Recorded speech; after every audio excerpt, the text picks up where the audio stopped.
La montée de température des mers et des océans, liée au réchauffement global, pourrait, en conjonction avec la pollution plastique, favoriser le développement de bactéries pathogènes.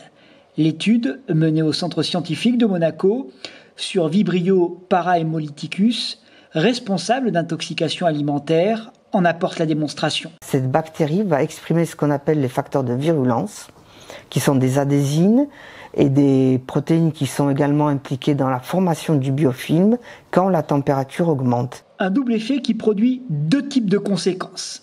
La première sur les biofilms. Les biofilms, c'est la capacité des bactéries à coloniser des surfaces. Quand on passe au microscope, on voit des amas bactériens qui se forment.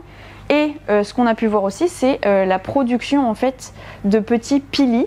Ce sont des protéines qui vont permettre l'adhésion des bactéries au plastique. Seconde conséquence sur les adhésines. Dans le cas des infections, les adhésines sont importantes puisque c'est la première étape où la bactérie adhère à la cellule pour ensuite l'infecter. D'un côté, sous l'effet du réchauffement, les bactéries sont plus nombreuses, s'accrochent mieux et disposent donc d'une capacité à infecter beaucoup plus forte. De l'autre, la pollution plastique en mer est massive et généralisée.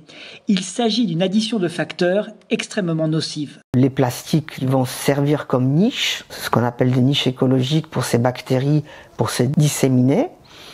Et en plus, dans le cas des infections humaines, par exemple, ça peut être le cas de Vibrio vulnificus, qui lui infecte les épidermes, ça veut dire qu'elles expriment des adhésines qui vont leur permettre d'adhérer à des cellules humaines.